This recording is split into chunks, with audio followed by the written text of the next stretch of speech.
All right, and we're back with another movie club. I think that's episode 8 now, the first one in 2024. Today we're going to talk about Millennium Actress by Satoshi Kon. The movie is from 2001. It was remastered though and re-released in 2019 with an English dubbed version and temporary release in 700 US cinemas in 2019. So 18 years after it was released, we got an English dub. And I feel that that movie was also ahead of its time, probably still is ahead of its time, 23 years later. But I'm delighted to be welcoming James Josh Brand.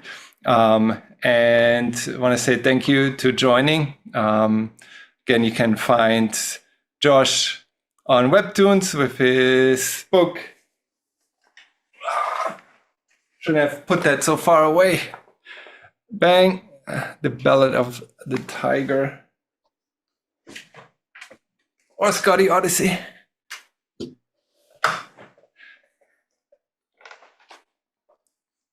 Can find James and Brand on Near Mint Condition Discord.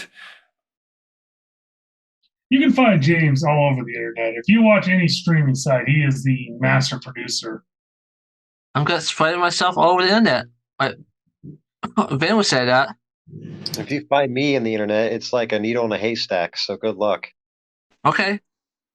No, that's not what it... No, it's not a challenge, James. You should be careful with what you're saying there. Forgot present company. All right. Going through rounds, Brent, how many times have you watched Millennium Actress and how familiar are you with Satoshi Kon?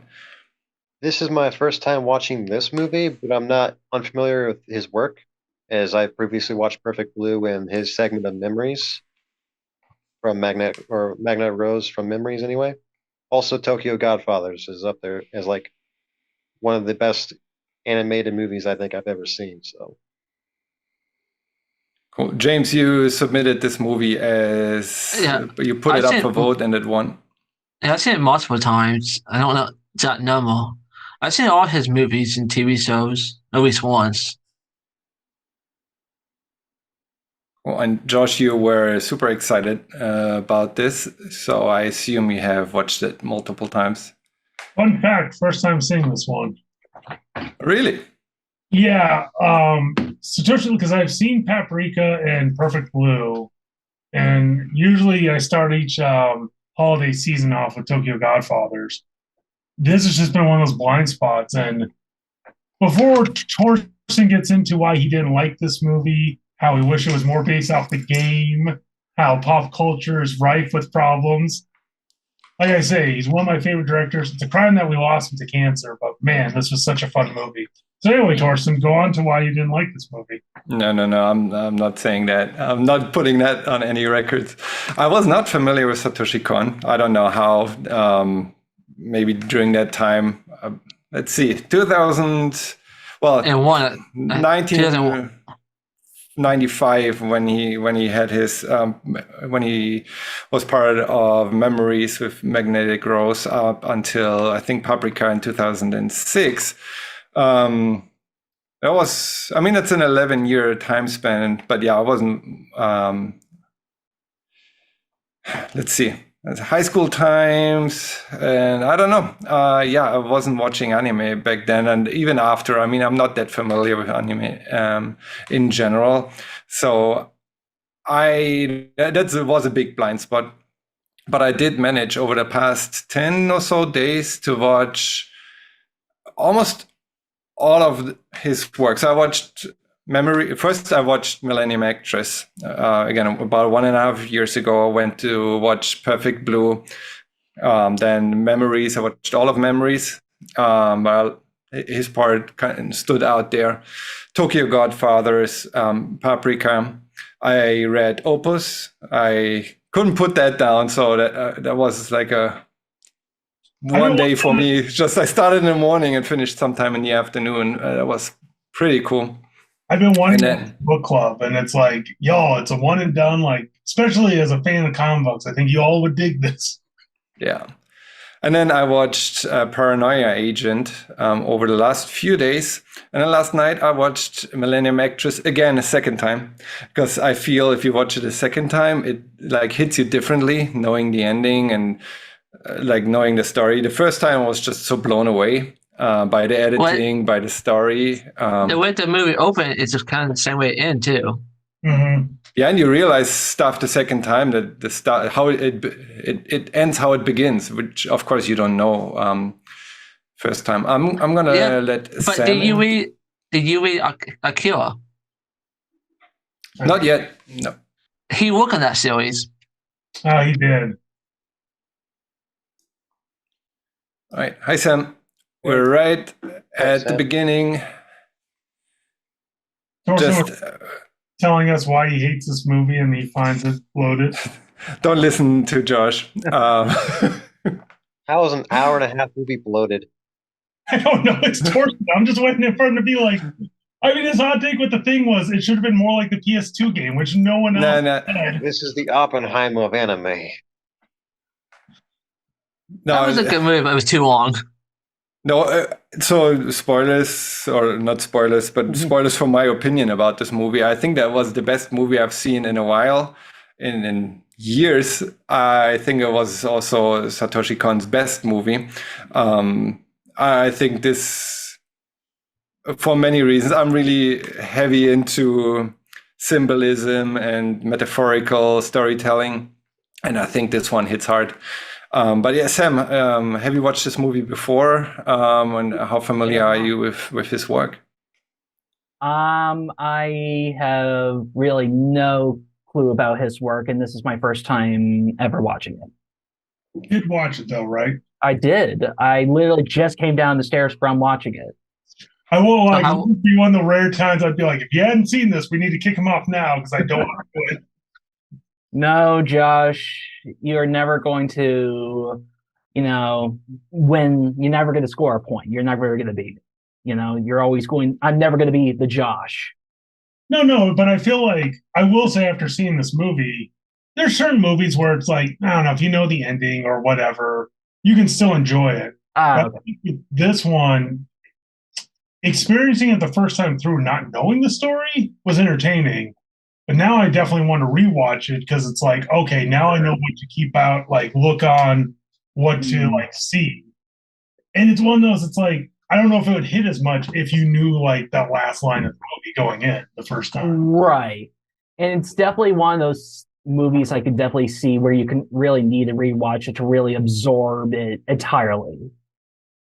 There's Probably definitely multiple times a movie where I'm still ruminating on it, even hours after watching it, because I'm Sure. thinking like about certain lines of dialogue, like, oh, that seems like it's actually more important later than it was when it first was said.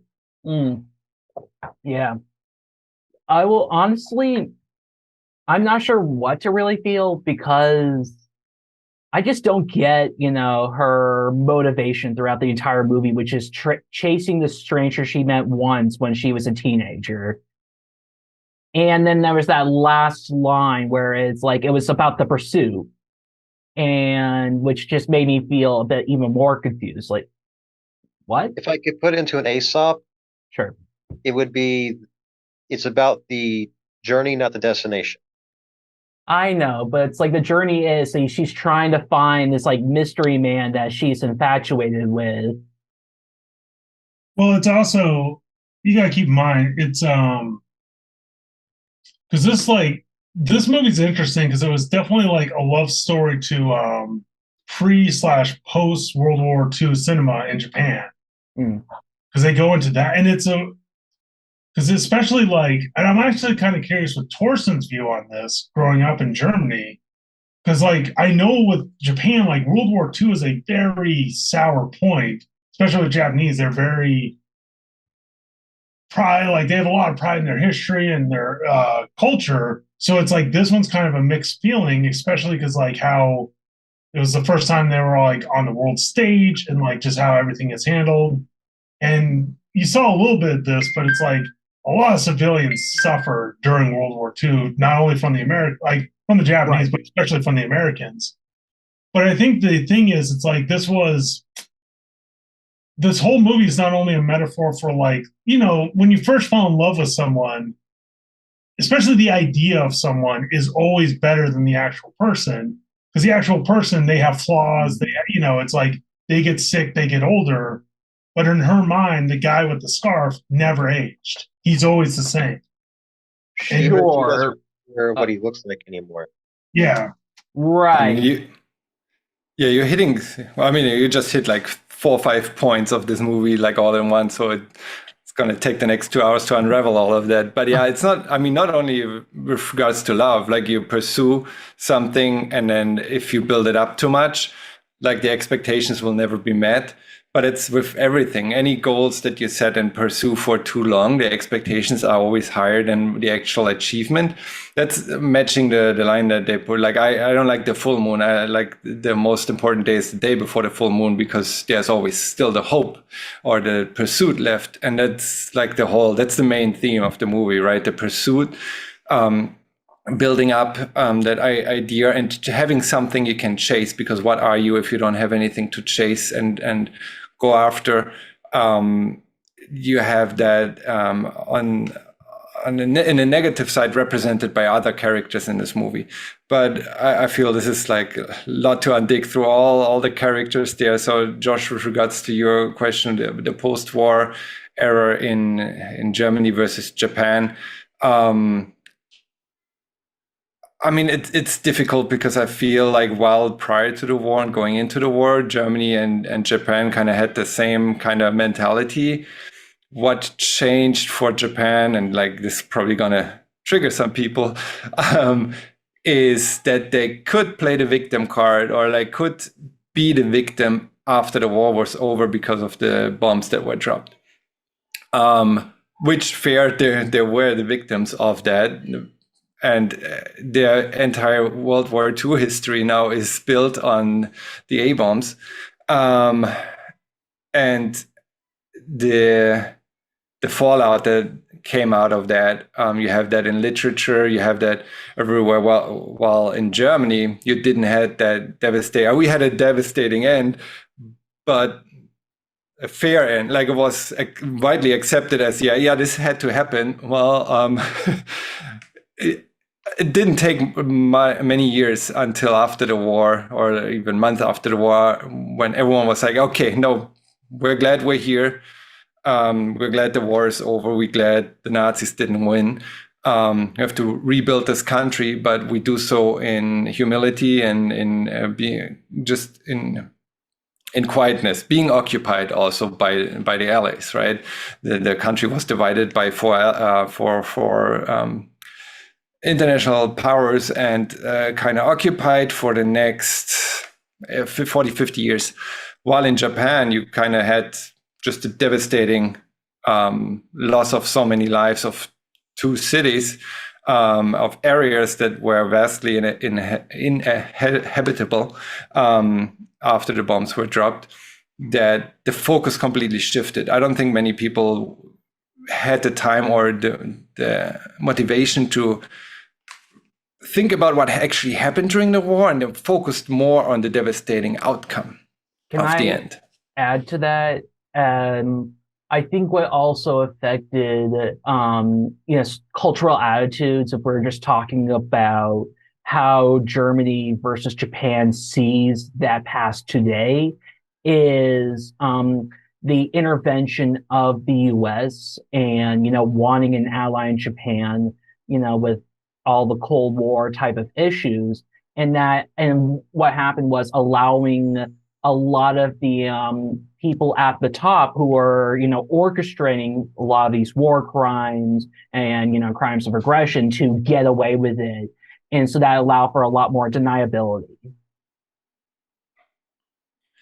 And I feel Satoshi Kon, he puts that in this movie. He puts a criticism of that time in this movie as well. He doesn't treat all eras the same. Because we're going, as you said, Josh, through all the different eras of Japanese cinema. You start all the way, basically, in even in China, in Manchuria, going through Imperial Japan.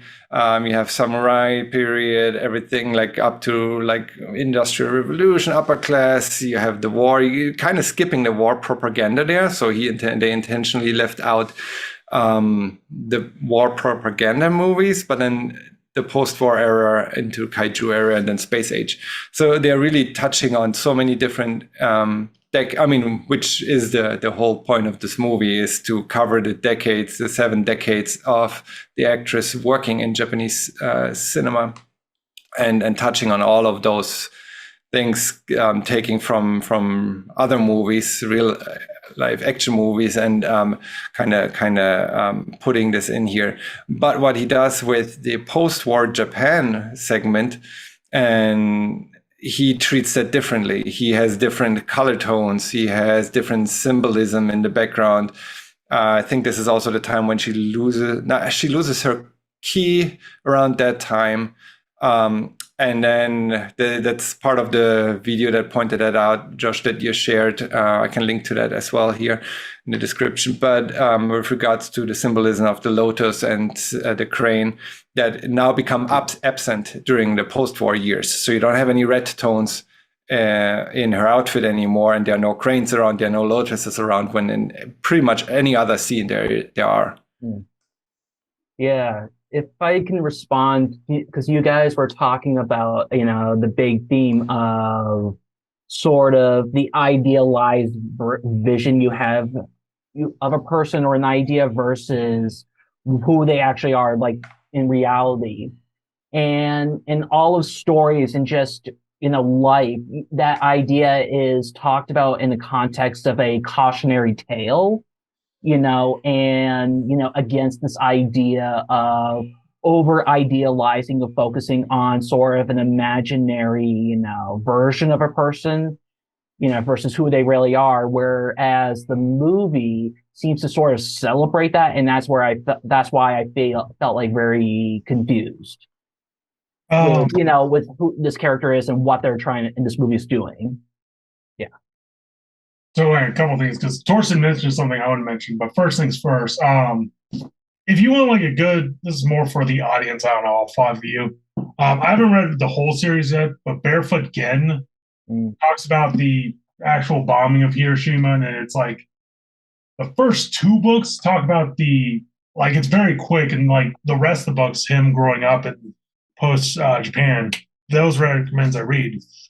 But the thing that really got me with Millennium Actress, when it went back to them in the 30s, I found this when Sam was talking. Oh, come on, there you are. That will do. Okay, so we're going to pull out Fist of the North Star, which no one expected. Why? Because Fist of the North Star has perfect examples of what's called process red. I'm not 100% sure on this printing type, but there's CMYK, which is the ones we know of, which is Sierra. It's basically blue, red, yellow, black, CMYK. Yeah, in magenta and cyan. That's the words, yep. Processed red, I don't know how they do it. It's a certain kind of red. But back in the 1930s, that was the whole color palette that they used at the very beginning. So when she was a little girl, it was that processed red and black that you see in a lot of Japanese newspapers, but especially in older manga. Like, this is the North Star. Nice. I feel there's so much detail. I wish I knew more about Japanese cinema history, Japanese history in itself, because I feel it touches on so many points there. So while I watched Satoshi Kon's other movies, I'm not familiar with the background that he bases much of that stuff on. In the extras, and I first, when I watched the movie week or so ago, I rented it and I loved it so much. I wanted to watch it again, also for the purpose of like knowing the ending and knowing the movie and watching it again, you experience it differently. So this time I actually bought it. So it comes with extras, and the extras have some interviews of the producers. There was one interview that stood out with the producer of this movie, Masao Maruyama. He worked with Tezuka before then co-founding Madhouse, and he worked with Kon also on Perfect Blue. And he had this take that Shiyoko is basically a representation of Satoshi Kon himself, that he put himself into this character because his whole life lived like that, not chasing a woman or a person, but chasing always the next step, always wanting to improve, chasing the next big thing, and having a life full of chases, consecutive chases, or the chase to get better in general. So metaphorically speaking, is what kept his drive going. So you don't become complacent if you have a goal, if you have something that you can always achieve. And even if you achieve it, you move your goal higher. So achieving it wouldn't be possible, or if you achieve it, the dissatisfaction with the achievement would be so great that he wanted to put something out there that he can't achieve, that the pursuit becomes the goal, and he constantly is pursuing something. And to a point where I believe Maruyama started calling Kon Shiyoko with a beard. So that was his nickname, actually. So that was something I found interesting, that he basically wrote himself as a woman, also as a counterpoint to traditional Japanese cinema, where it's usually, he points out like the rickshaw man, which is also referenced in Millennium Actress, is a man chasing a woman, is usually the male actor chasing a woman as the romantic trope there. But in this case, he changed it up and have the actress, a woman chasing a man, which for that time or in Japanese cinema is also something unexpected and new. Because there's what is that called? Kabuki. Kabuki theater is done with all male performers. And the female parts are done with male performers. So in some ways, like the opera. Yeah, because the other thing, like, we're not talking about this, but with Tokyo Godfathers, you have the homeless dude, you have what's her name, the drag queen, but then you have the girl. And what's interesting is most in Japanese culture, there's not a lot of homeless women, because even to this, I think it's gotten a little better, but at the time when Kon was making that, Japanese government was like, women are too stupid to handle themselves being homeless, so we'll give them more resources to make sure they don't end up in this situation. So yeah, the fact that like Kon based the character off of himself that's a woman doesn't seem like that big of a deal nowadays, but you know, especially in Japan, oof. Also, the fact that he changed it. So I think Tokyo Godfather is based on, I think that's also something the producer mentioned, a movie called Three Godfathers. It's like an older Hollywood movie where there's three men that find a baby and kind of that going through the process of raising it, and that kind of changes them. So that he takes that movie, makes it into like a Japanese version of that, but changes the characters intentionally from three men to what we ended up getting. Also, the other thing I'll say with like a lot of Japanese film, because I would like, yes, this is animated, but I would count this under like more of the film than like, it's not like a shoujo or anything like that. But it's like, I feel like they are not really going for like a complete story, but more for a mood and a feeling. So it's like, you know, it's sometimes, because it's like, I had this hard time with Miyazaki and Ghibli, because I'm like, nothing happened. But it's like, well, that's the point. It's like you're enjoying the ride. And it's like at the end, you feel like a certain sombrance or a certain mood that's associated with it. So I think for this, it was to like heighten that experience of like chasing the idea more than the actual person. That's valid for me. And as I said, just because I feel like there was something that was going to be revealed. And this is like me projecting, just I guess my own confusion of why she is like pursuing this like random stranger that was like twice her age when she met him like age 14 or whatever.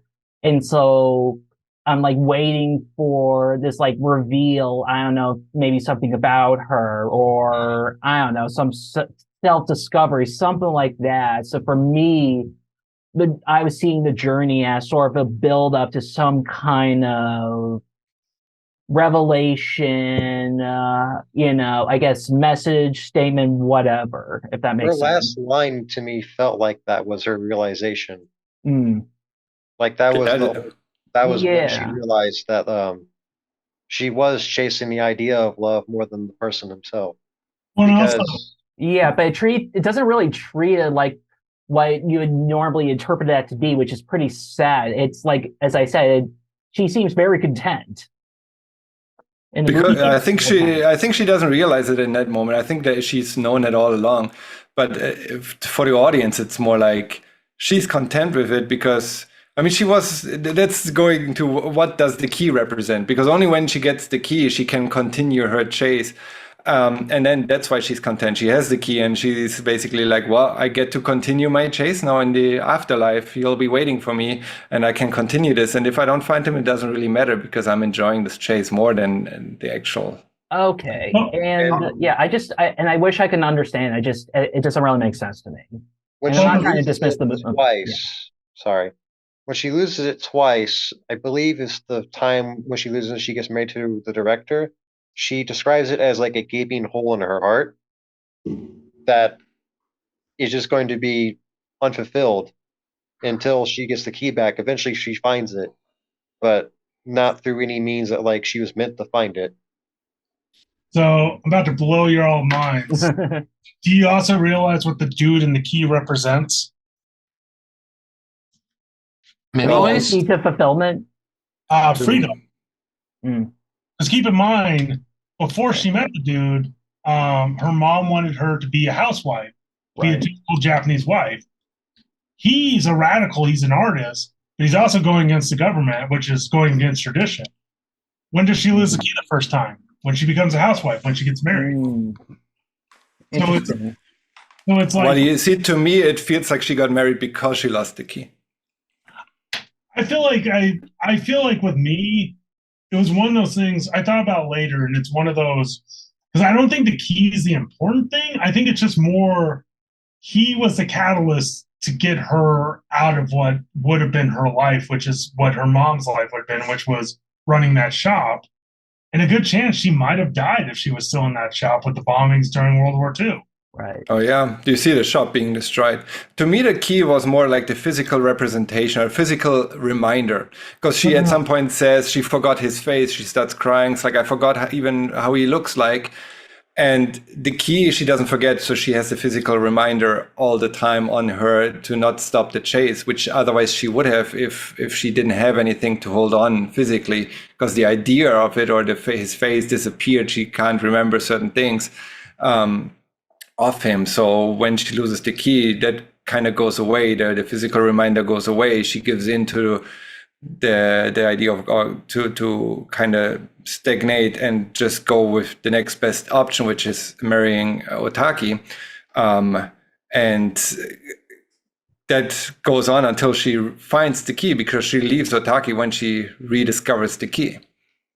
That look, by the way, she gives Otaki when she finds the key, Oh, that could kill a person. Because she's reminded of that she's went off her path. So to me, that's the other. This movie is full of symbols, right? Like metaphors. And to me, Otaki and Aiko are like the two paths that would like make her stumble. Like if she hadn't stayed on, and she didn't, right? She went off the path. But that is what happens to you if you don't stay on that path, which is again represented through the cranes, the purity, the pure chase, a good-hearted chase of something, if you don't have that good heart, you have the love side with a kind of the toxic love and the manipulation by Otaki, and you have the jealousy, the negative part there as well in Aiko, the cautionary tale, because Aiko wants the love, but she doesn't want to chase it. She wants it to be given to her. She expects, I'm the bigger actress. You should love me regardless. Why do you love this newcomer now? So she represents the jealousy, while Otaki represents the manipulation. And you have the selfless love of Ginye, who always seems to be there as like this great protector of hers, even throughout her memories, it seems like. And it shows like flashbacks, like he will interject himself into like her memories just to help her kind of fill in the blanks a little bit. I was gonna say what's also I think so you're dealing with like the iconography of a very old culture, which is Japan. Then you got some more classic cinema, which is like 70 years. But then on top of that, you do have cones, because with the guy Brand just mentioned, he's an otaku, and Kon has certain triggers to like show off some of the stuff. So yeah, when you combine all those together, there's a lot in this movie that it's hard to like dissect the first time around. Yeah, would it be fair to say that there's a lot of films, and if not most films, where it's the plot itself that is driving it? In the case of Millennium Actress, it is more of the subtext that is driving it, the iconography, some of the underlying themes, the historical context. Would you say that's a fair statement? Yes and no. I would say with this film, and this is going to sound weird, this movie is a giant punchline, but not in a joke. Because he set everything up for that one 9-minute chase scene of her running through all the different time periods in the movie at the end. Because that was so much work. Yeah. And the fun thing that, again, the second time watching, cynical. The second time watching, you have the first chase, because there are two big chases, right? The first chase, when she starts getting into that theoretical, when she leaves her hometown, jumps on the train, or like misses the train and then goes on the journey. That happens 19 and a half. Again, I timed it. I went back and forth because it's so crazy when you. I found it through a different reason. I found when the second chase at the end of the movie happens, she gets to the same train station. I remember that image. It's the same train station, the same camera shot angle, like the same roof of the train station. So I wanted to compare the two scenes, if it's frame by frame the same. But then what I discovered is it's the same point in the movie. So you have 70 or 19 and a half minutes into the movie, the first chase happens where she leaves her hometown. And then 19 and a half minutes before the movie ends, you have the last chase, or like at least the train scene is, because yeah, as you said, Josh, the chase goes on for minutes. But when she's at the train station, that happens exactly 19 and a half minutes before the movie ends. So you have that kind of those brackets around the middle part of the movie where you have two chase scenes put at exactly the same time slot at the beginning and the end. Because there is something like, I think it's a Japanese thing. They like that circle where it's like the story ends. The harmony to it. Because there's a fan theory with One Piece, because if it's true, it's going to be brilliant. I don't know if it's true or not. But anyway, quick question for you, Sam. Was this your first like Kon movie you've ever seen? Since I don't really know his other works, that the answer is 99% likely yes. Perfect Blue, Tokyo Godfathers, Paprika. Absolutely, my first time seeing it then. Okay, I do think because he didn't actually want to make this film. He wanted to make Paprika, but he had to like wait to make that. So this was kind of in between. Right. It's funny because that, I believe, was A Clockwork Orange for Stanley Kubrick, who wanted to make Barry Lyndon. Sorry to cut you off there. No. Because I would say, like, most people who get into him, it's either Perfect Blue or Paprika. Everyone I know, like, who's seen his other films, like, this is their favorite. So I think in some ways you might have jumped in the deep end with him before, like, kind of.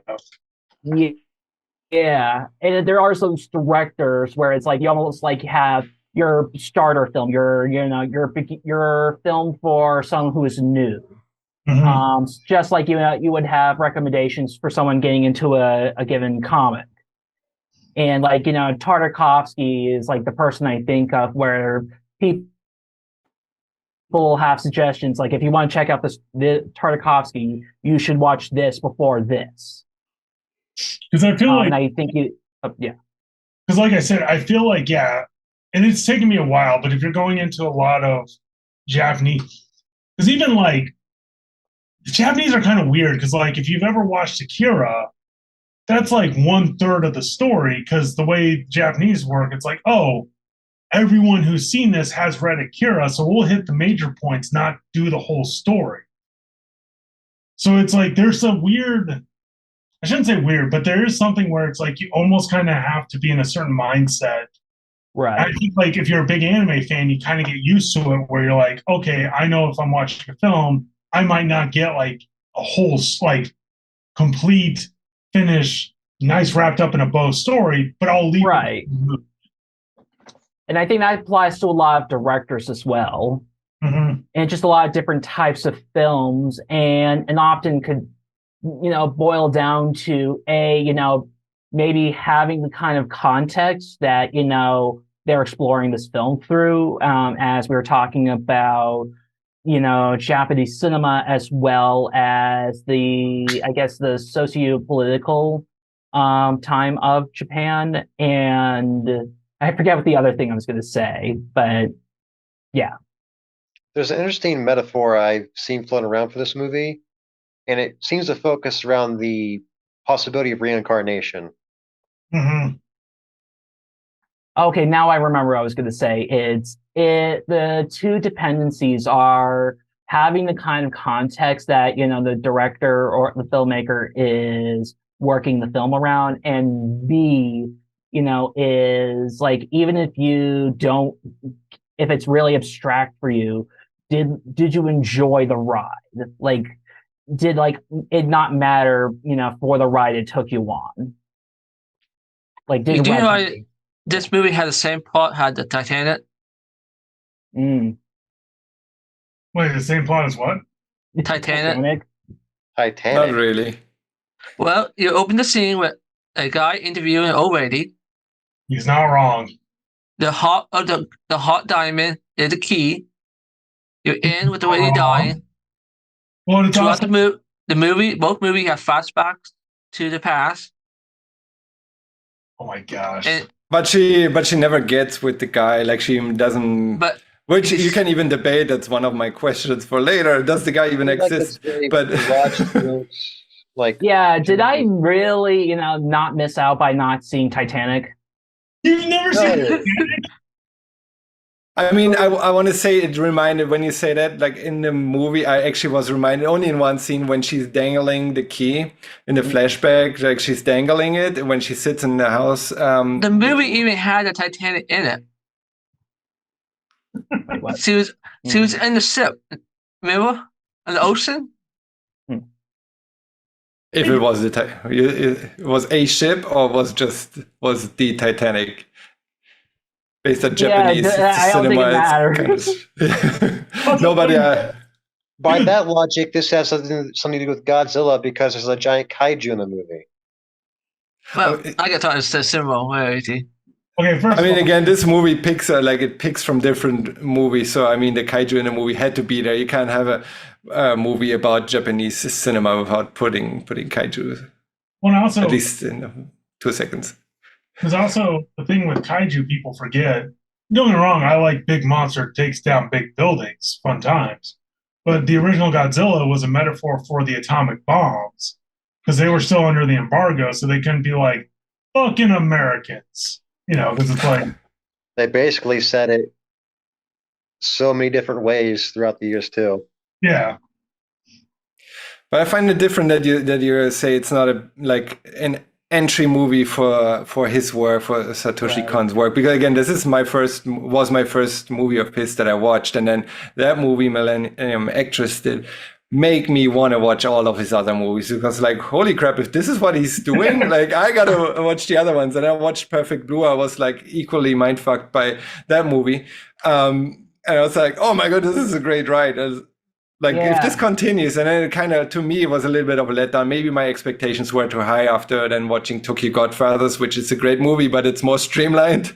Maybe I would Paprika as enjoy well. it. Maybe I would appreciate something that is more streamlined, and maybe that would sort of, I guess, help me familiarize myself with Kon. And maybe if I somehow come back around and watch Millennium Actress again, maybe there'll be a newfound appreciation because I've gotten, I guess, more familiar with Kon's style and themes. To me, this movie feels like it zigged where Perfect Blue zagged. Oh, As completely. far as like plot, character, and like innovations, like, but it is interesting how Perfect Blue, it is mostly a very like psychological thriller type of story that ends on a happy ending, whereas this is kind of like more lighthearted throughout, that ends on a very bittersweet ending to it. I don't know about the happy ending though, but to me, it's Well, more like a horror. the It's more, it has protagonist more. gets to live at the end compared to this one. Yeah, and potentially, again, based on the interpretation, and I only watched that movie once, so I don't know if that's true, but there's a version probably in there where she doesn't actually do doesn't commit any crimes. I don't want to spoil the movie for anyone who hasn't watched it, but and so I'm not going to say what happened in the movie, but if that all just happened in her mind, she's just like that's sad for her, but at least she didn't commit any crimes. That's Watch the it with the beauty of kids. Perfect Blue, is like it makes you think about it after you watch it the first time. So Yeah. Well, yeah, and it's completely different. I mean, I found Perfect Blue at the same level of Millennium Actress with regards to the quality and editing, and it just, I'm not into horror movies too much, and it had too many horror elements that I'm like, I would probably rank Millennium Actress higher, but with regards to the making, the aspect of it, I think it's like on equal terms. Well, what's crazy is because I know with Kon, he was originally looking at doing live action, but because he was a mangaka, but he realized you could do faster edits in animation. Because there's I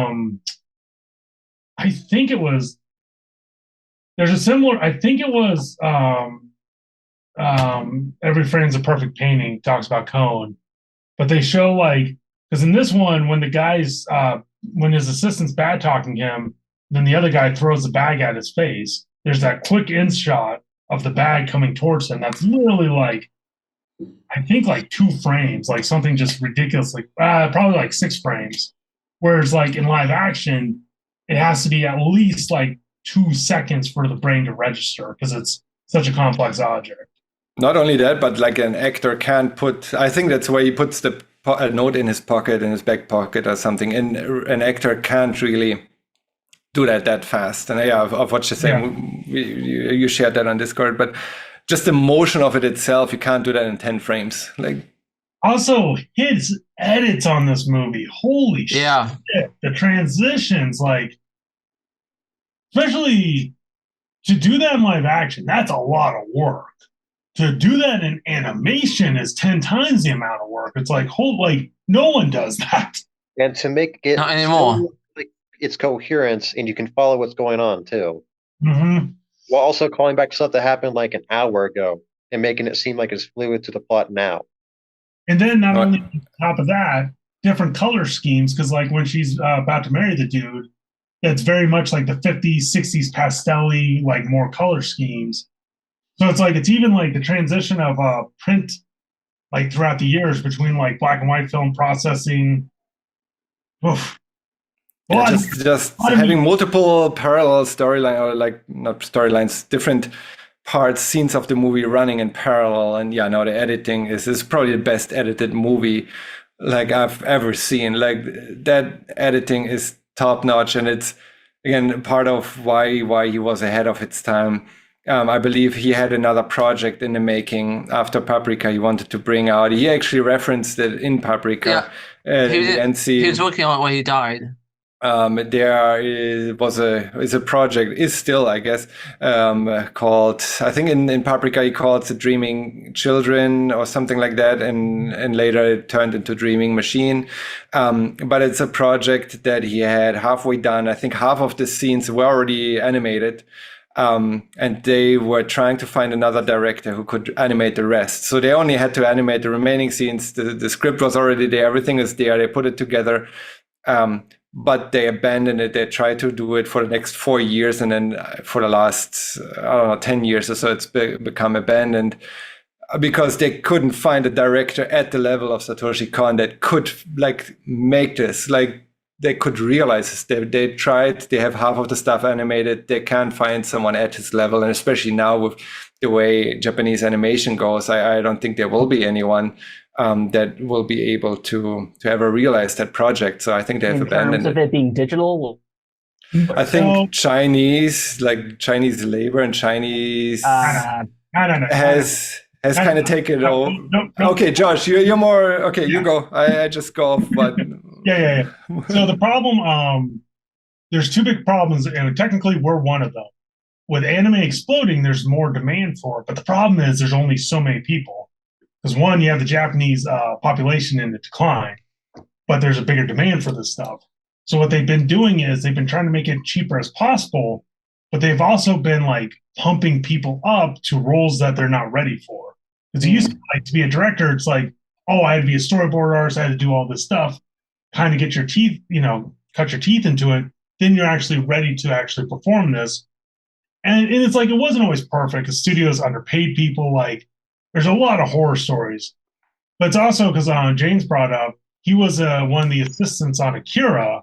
Have you ever read that, Sam? I have not, no.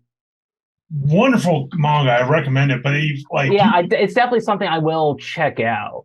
I was going to say, if you even look at like just random pages from Akira, the backgrounds on that thing is astronomical. Like, it's insane the levels they did with that.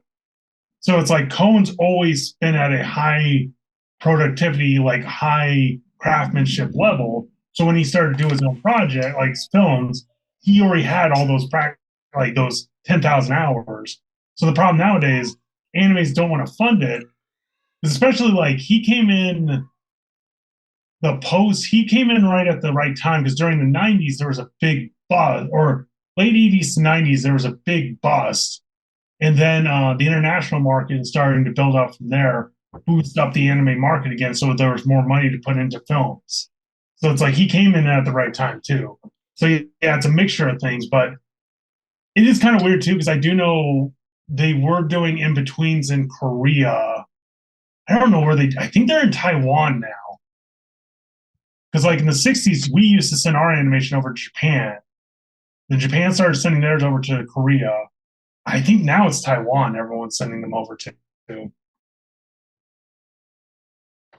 Yeah, Also, that's part of the interview with Maruyama in the extras, where he talks about the stand of like Japanese animation, and that the creators are not allowed to fail anymore. Like back in the day, you could make 10 projects and only one was great, and then that kind of stood out. You built your reputation on that and got more work. Nowadays you have one fail and you're not allowed to proceed. You don't get funding, no one hires you, no one is doing the stuff. And then the commercialization, like with other bigger, like you have CGI, which is obviously not as good as hand-drawn animation, but it is cheaper and to the mass market more appealing. So whatever appeals is more appealing to the mass market is where the money goes. So not being allowed to fail, having Chinese creators also do a lot of animation work, and the system there that funds the artists better. At least that's what he said. I don't know if I necessarily agree that CGI is more appealing to the mass market, but I think it's probably more easier for most studios to produce than hand-drawn animation. Because not everybody can do hand-drawn animation well. There's some just don't want to do it at all because of how extensive it is, especially when you put like a time crunch onto it. Versus CGI, where it's a bit more easier to manage? So the way the animation field works, especially for like bigger projects, but what it is you get literally like 3 to 5 companies all agree to finance something. Like they'll all put in equal parts, and the idea is they'll make a profit from this. Whereas like I think the older model, but slash in America, it's like you could have a small studio and then someone buys it and distributes it that way. So the problem is, like you said, if you have 5 companies putting in money and they don't see a return, they're just going to get word like, yeah, don't work with this guy. It's a terrible investment.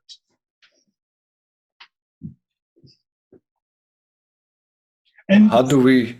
the CG thing is kind of a mix because what's weird is Into the Spider-Verse is 100% CG, but they're actually taking lessons from anime. Because anime has a style that's called 2 for 1, especially in television, where they use 2 frames per. So an ideal frame, like really, like I think this one is done in 24 frames per second, so that's 24 drawings to get that fluid motion. A lot of animes use 2 for 1, which is 12 frames, or they'll do like the same frame twice per sec. Like so, instead of doing 24 frames, they'll do 12, but they'll do, if that makes sense, they'll do 2 in a row to get there. But that's how you had that look with Into the Spider-Verse because they took that trick from anime.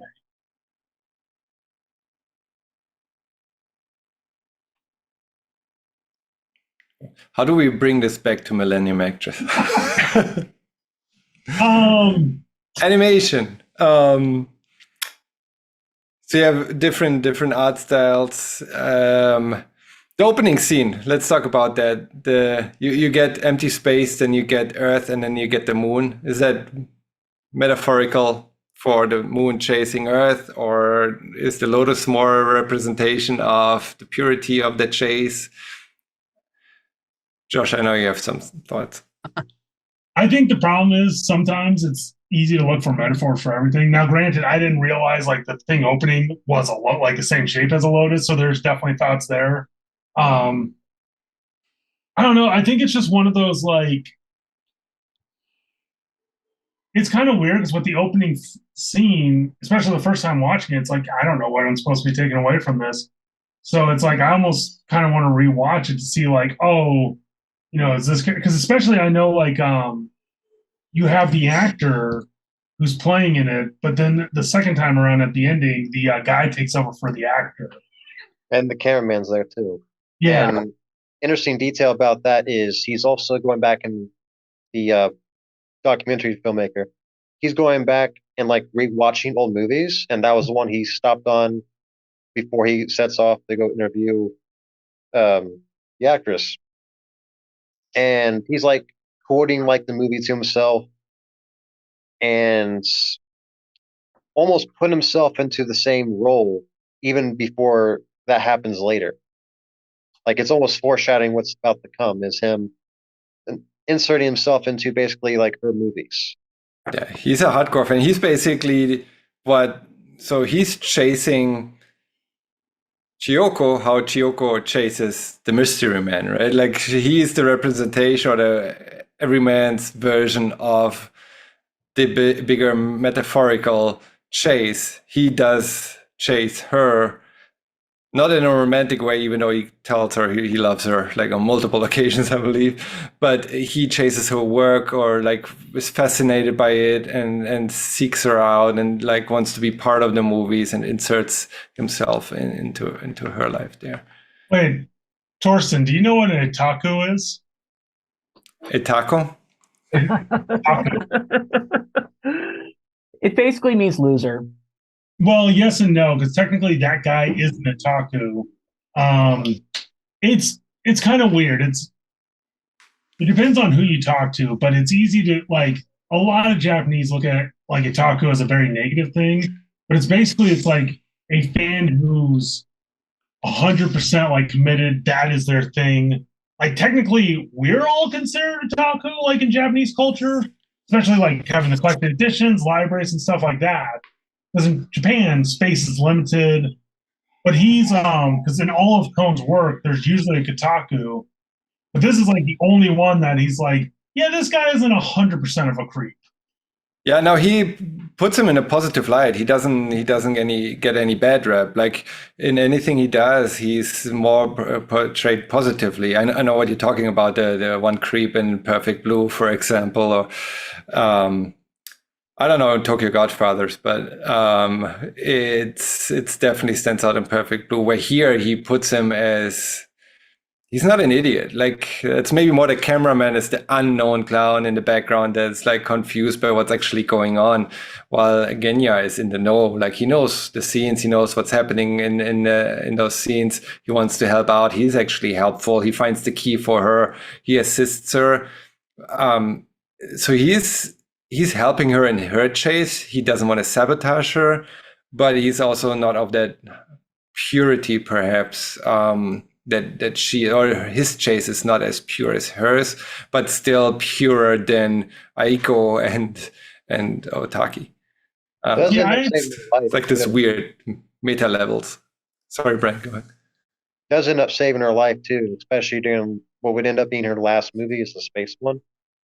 Ends up saving her life and holds on that key for 30 years. So, in a If only way, he could keep back. And he doesn't tell her. That's the biggest thing in my opinion of his role. He doesn't tell her that the mystery man was killed, because the man with the scar tells him, and no one else knows about it, that the man with the scar killed. Again, I call him the mystery man because I don't think he has a name. That he was killed, or he killed him after torturing him, and Genya decides not to tell Shioko, so to leave her in her dream, because he realizes like that would devastate her, like that would end her chase to some extent. Also, I would Oh, sorry. recommend rewatching his how he acts throughout like your second rewatch of the movie to see like okay with the information of mind, because like sometimes like oh he's like over emotional and like crying a lot, right? mhm. I think it's more so the fact that like he knows the truth more than she does and is like not wanting to basically break her heart again about it. Yeah, when he meets Otaki for the first time, he's like all upset and all, and you wonder what's going on. And then later you find out he knows he's basically the asshole in the story. Like he's the one who manipulates her into marrying her. And yeah, that's why his reaction. So yeah, his reactions make way more sense after you know what's going to happen and that he knows about it. Also, the man with the scar is interesting because, like, man,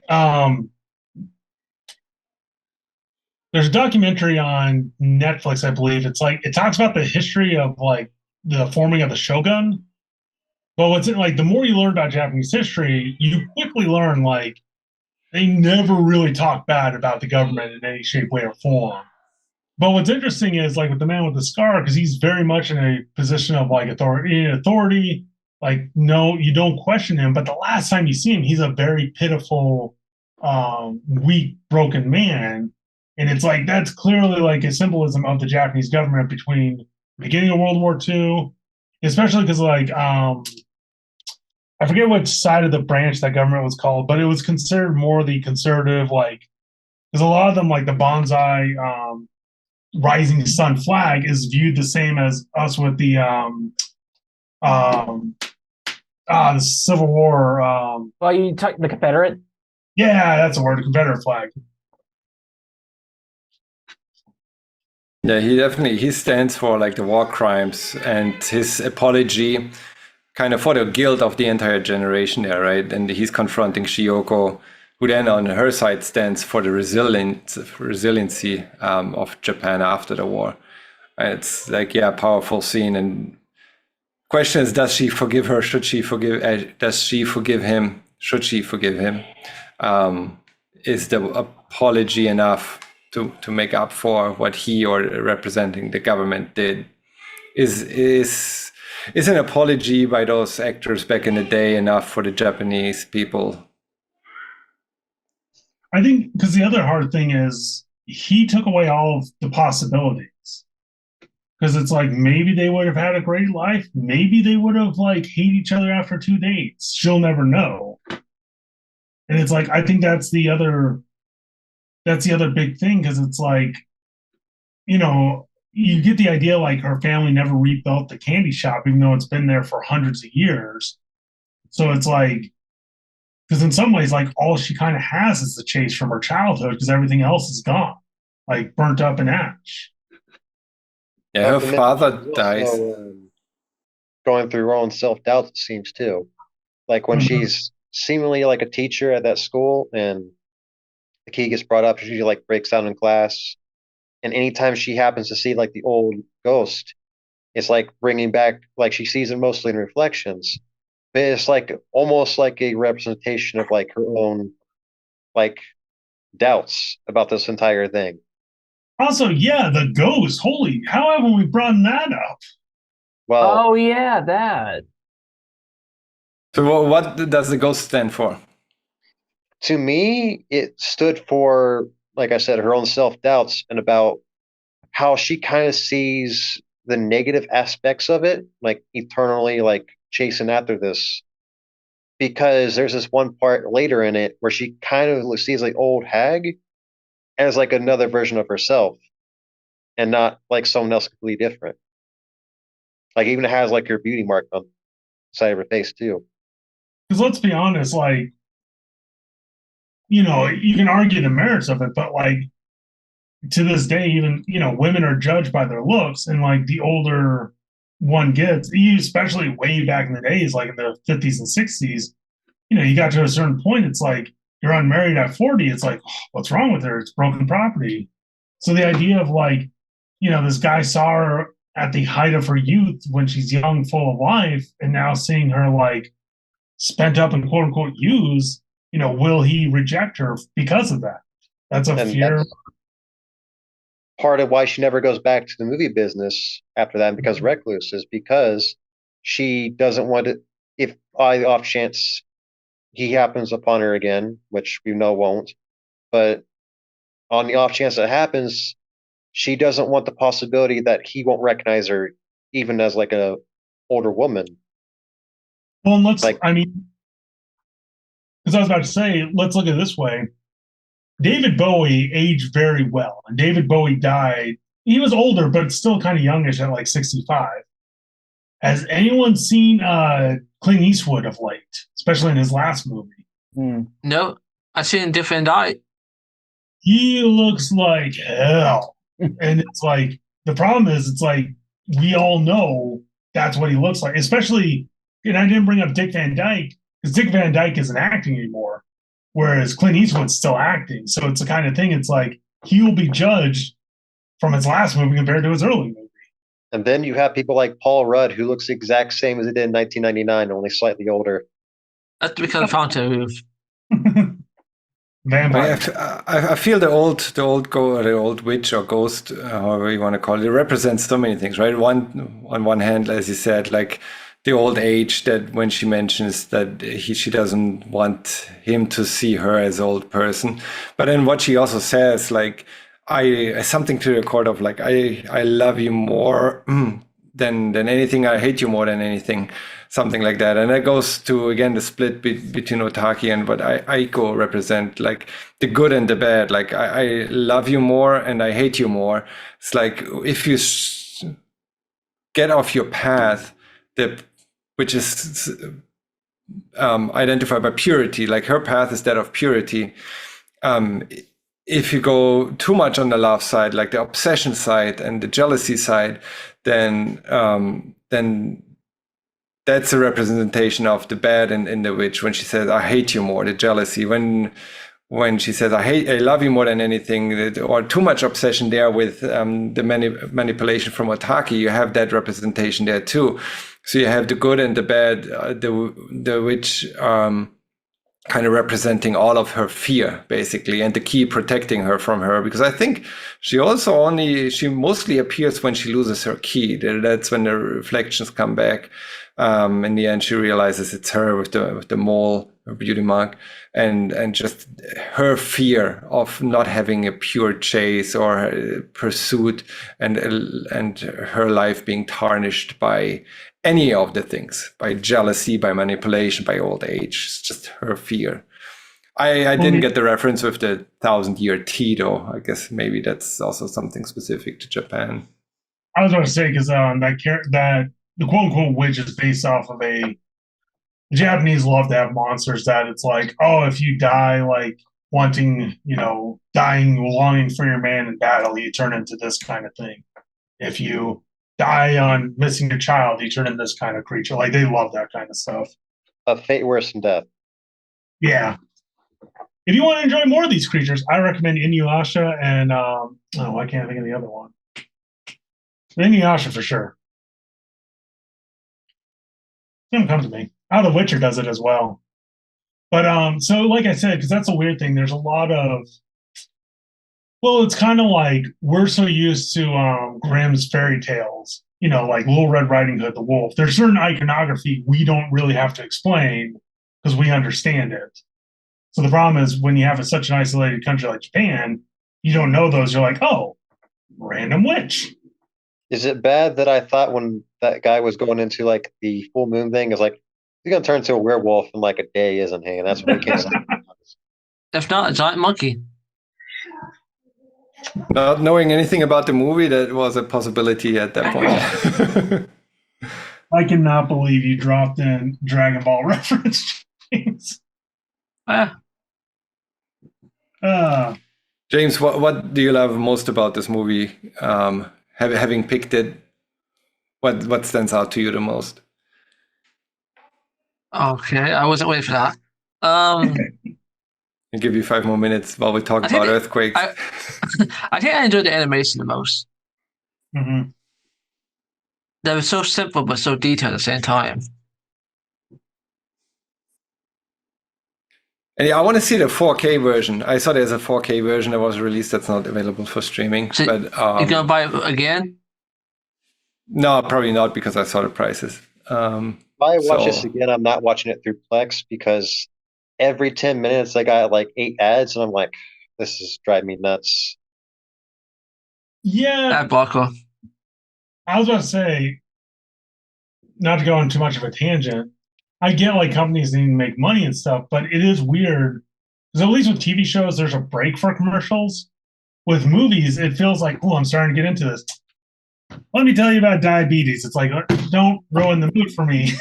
It's been really bad with Disney Plus adding ads, and especially like with the final season of Clone Wars, which was edited, was produced as a streaming show that didn't have ads.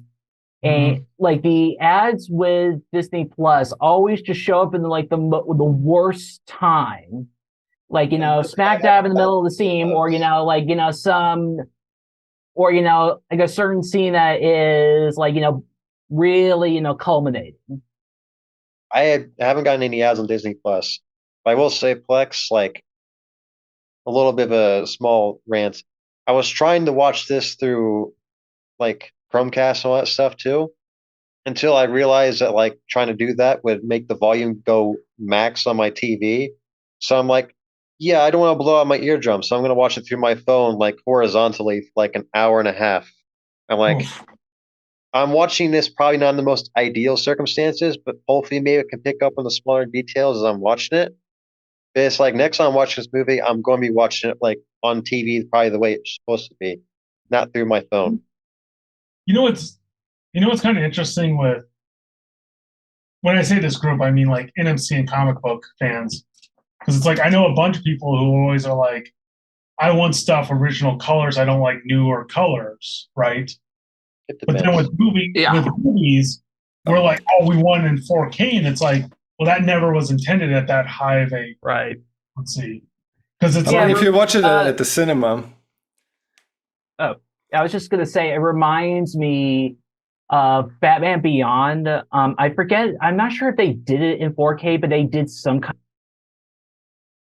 of remaster a few years ago for Blu-ray, and they for that remaster, one of the things they did was like brighten up the colors, and a lot of times it really just didn't make sense because like the darker colors was like really matched the tone it was going for, and I assume it was intended to be that way when they created the show back in 1999. Well, It had a 25th anniversary. I've been watching the Batman animated shows through Blu-ray, and that has like the same similar kind of thing. However, for me, it's more so they clean up a lot more of like the graininess that Yeah. they find with like DVDs. It still looks like a beautiful show, and it still ages pretty damn well for it being 30 years old. But it's like it's one of those things where like watching a 4K movie, it kind of depends. It works probably more for animation than it would for live action, only because with live action you would probably get more uncanny valley, like almost too like cleaned up to the fact they almost look like wax models at times. Like Yeah. watch Predator a little bit, like 4K version of it, and Arnold looks like a wax figure at some shots. Well, I remember when The Hobbit came out. I was watching that in theaters, and I'm like, this looks like PBS because it's such a high quality. My brain can't register it, so it's thinking it's like lower quality. Oh yeah. You know what it reminds me of, and this is like a pet peeve of mine, and I discovered it as a teen because I would always notice it, is when you get a TV, it always has a preset to the motion interpolation, or it's like, they intentionally like take things that are not at 60 frames per second and make it at 60 frames per second. And it's called the soap opera effect because it takes a lot of things that are just like normal film and television and has this, and the motion just looks unnaturally smooth when people are moving and it makes it look cheaper. Yeah, exactly. And it's like, and I'm always like tempted. I always want to tell people to freaking change it, but I want people thinking I'm weird because they probably don't notice it, even though I really wish that they freaking would. But yeah, like what you were just saying, it really reminds me of that. Some people they can notice, and some people don't. Me personally, like, there's not a whole lot of difference I can tell from me watching like a DVD versus something on Blu-ray. Like, Sure. maybe it's just my eyesight isn't all that great in general, but it's one of those things where it's less of an issue for me with animation than it would be for live action, just because with animation it is intended to look a certain way no matter what, whereas live action is going to look different depending on how you view it. Like, obviously, you watch something on VHS, it's going to look way different than you watching it on 4K. It depends on the movie, right? On the version, because in this case, so I watched it in HD. So the HD version is up for like you can stream that. I watched it via Apple TV. I bought the movie now, so I have the HD version, even though there's a 4K version out there that's only physical, and I don't know, this goes for $60-$80 or something. I'm not gonna get that. Yeah. But even the HD version, when I watched it, it didn't feel like HD. So maybe that movie wasn't really meant for that. That's why I'm wondering how the 4K version looks like, if the HD version doesn't even look that much better. And again, it's the remastered version from a few years ago.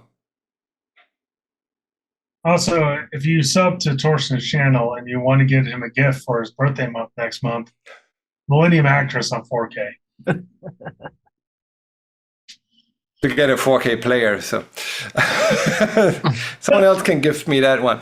But with the remastered version, I'm interested actually how you all like watch this movie in the original Japanese release with subtitles or the English dub. I did dub. Absolutely, the subtitle. So if I'm drawing and working like this, I'll do dub all day.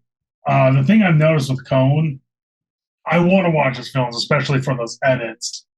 And I do feel like his stuff is so Japanese that it almost feels weird in a dub because I'm just like, well, this doesn't translate right. Whereas like Cowboy Bebop, Hellsing feels weird in Japanese because I'm like, we're in England. So yeah, in this one, I had to watch it subbed, which is the rarity. About that, I tried watching it dubbed with subtitles on, and I noticed the subtitles they had didn't match up to what was being said. I'm like, oh, this is really annoying. I had that shut them off because like I'd be focusing on what one person's saying and reading what it says on the bottom, going like, that's not matching up. It's throwing me off so much. And it was in critical situations too, when she referenced like either a woman, like when she said you and Aiko, or in another scene she just said you, and like I wasn't sure what's the true translation. Obviously, I have no way of finding out because I don't speak Japanese even one bit. So it's not that I can like even check or listen for key words like I could in other like language, like I don't know, French or Spanish, where like, okay, maybe I get the idea of what they actually meant. But here, yeah, you had the subtitles, which are probably from the original, and then the remastered version, the dubbed version, they did what 18 years after the release. And I think it benefited from that. I think the dubbed version is very, very good because the voice actors, they selected them because they knew they were not just doing a random movie. They're doing this project of a director that passed away, that has a legacy. And they're doing the special release in US cinemas and a 4K version and all of that. So they picked really good voice actors and went through the effort and recording interviews with them and all of that stuff. So that in that case, I really liked the dubbed version. Josh? So, fun fact: have you ever seen the movie Requiem for a Dream? That one, yes. I have seen it once. No. Torsten, have you seen that movie? No. So, what does Requiem for a Dream have to do with the movie club? Satoshi Kon's Perfect Blue, the director of Requiem for a Dream, bought the movie rights just so he could ape some of the shots from Perfect Blue. Like that also, Black Swan. Yeah, Black Swan. But I think Paprika and Inception was the same way. I could be wrong there. But it's like Hollywood knew of Kon because other directors literally bought the rights to his animated movies just to swipe shots. That's crazy. Yeah, I don't know why sorry. Yeah. I was going to say staying on topic, I'm not. The weird thing about being an anime fan, especially back in the 90s and 80s, I know Omar had to suffer through this. Because it's like, it used to be like, because Voltron was re-edited between two shows. 2 or 3 shows, I think. Yeah, maybe. Macross was definitely like 2 different shows combined. So it's kind of weird it's taken us a long time just to get like, here's the actual thing from Japan, not retooled for the American audience. Reminds me, I need to see the original Godzilla movie, the 54 version. It's really good. It's one. Well, I know it's probably hyperbole to say me, but it's one of the best Godzilla movies, being the first one, and it's one of the more darker ones that you ever will find, even against his modern interpretations. I think I was about to say because it's like I said, because kaiju, especially like Godzilla with the weird like floating kick, his kid, like in some ways it's become a joke. Well, I love the show era Godzilla, but I will say it by that point it definitely deviated from the original purpose of Godzilla. Because the original purpose was to be a metaphor for the bomb, so it's like then became a giant kaiju superhero. But yeah, I get it. But that's why there has been so many reboots and reinterpretations of Godzilla over the years. It's kind of recentered that back to the original interpretation from 1954. And you even see it now with like -1 in Shin Godzilla. It's a little thing, and I think Kon does such a good job. Part of me is like, man, I want to see like this samurai movie. Man, I want to see this kaiju movie. That's literally just like a couple elements just made for this movie. But it's like, can I see that version? Because that kind of looks cool. Yeah, crazy. His producer talks. All these movies that were made in the movie, like the movie in the movie, I want to see all of these. Yeah, like, his producer talks about that him and Kon were like just bouncing off ideas, and they both loved Japanese theater or like cinema, and were just referencing all their favorite movies, just having fun, geeking out, kind of what are their favorite movies, and everything that they geeked out on were kind of made it, or like most of it made it into the movie. I think Genya in the movie referenced to like the 7 transformations. I tried to count. There were more than 12 different, like there's so many references in there. One that the producer pointed out was The Rickshaw Man from, it's like 1958.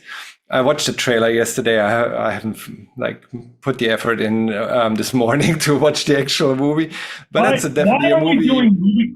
Why are we doing movie club if Torsten isn't watching every reference It back from failed. 1950s Japanese? At least I found the actual movie, because if you just Google the Rickshaw Man, there's so much stuff coming up. Not only that one movie from 1958, but I found the trailer. I haven't found the movie yet. I'm not sure if there's even probably not even a dub version, but even a subtitled version of that out there. I have no idea. But where he references that movie of like the guy chasing the woman, and it seems to be more of a comedy, again from the 50s. Who knows? And the way they made the trailers back then was also different. So watching the trailer is half the time is just Japanese names, and like this star is this actor and this director is like that's half the trailer is just like just mentioning names.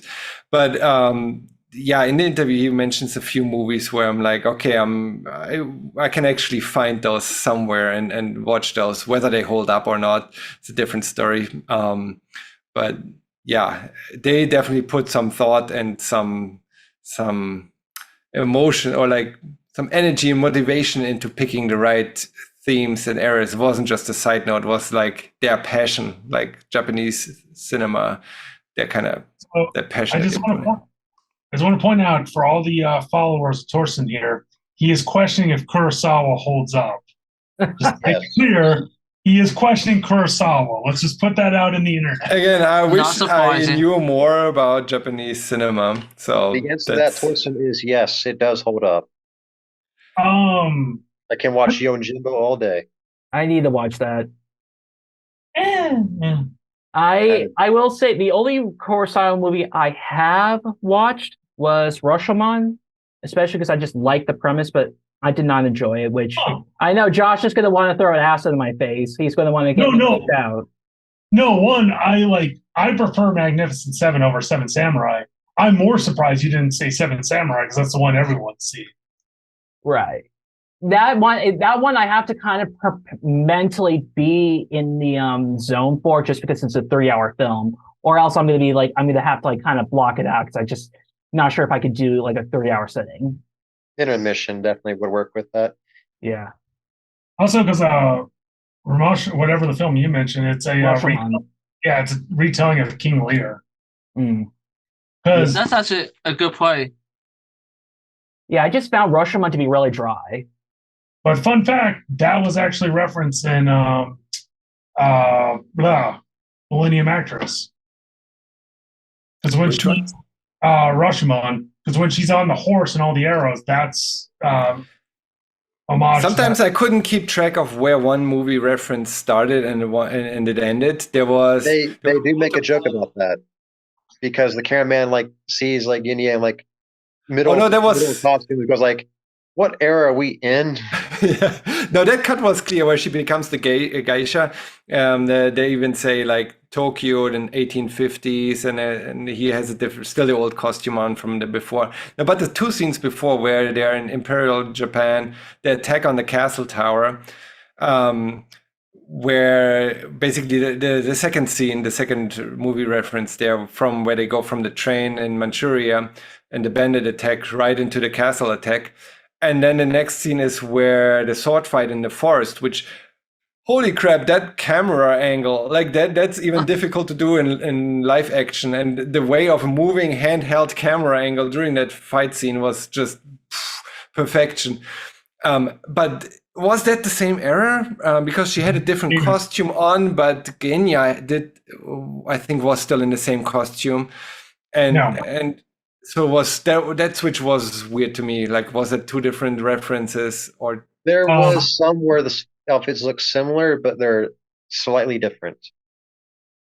Josh, not 100% sure. Do not quote me on this, but I believe the one in the woods, that was more 13th century, which is more the Civil War times. Which is the reason I think it's this is because Inuyasha takes place in this, whereas the other one is more the 15th century, which is more the beginning of the Shogun era, which is like Usagi Yojimbo.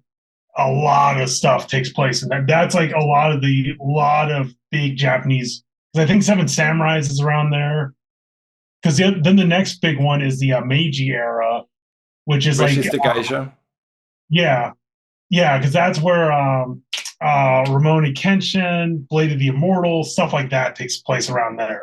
All right. It takes place in the 13th century, quoted by Josh Greyhouse. Well, Well, 13th not century in the first scene. The This geisha, is- they No, confirm in to be clear, 1850s. I wasn't like saying Josh is right. I was just responding to don't quote me on wait. this. I'm going to quote him on this. We forgot that part.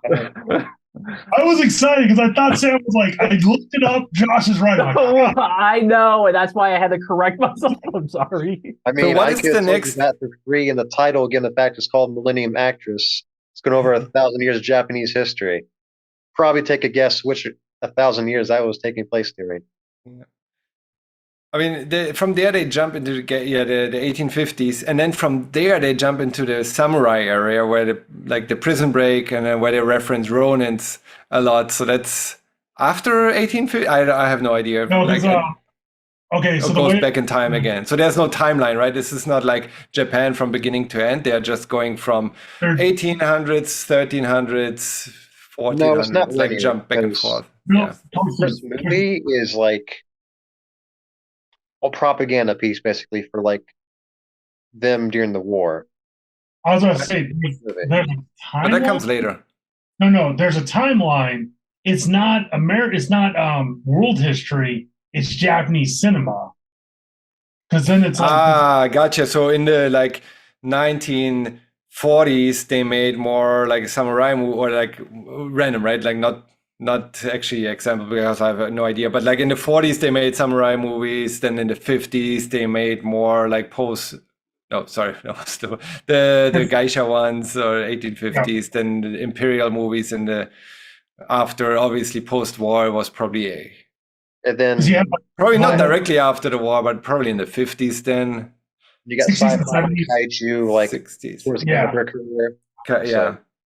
because then Because like you have at the end of that collage though, you kind of jump a lot, because before they had like clearly strict, like sometimes new scene, new thing, where she rides on the horse. I think she's looking like a posh lady. I have no idea how else to describe this. She goes to multiple costumes on the same ride without any other reference, so just changing costumes, and then suddenly she's on a bicycle.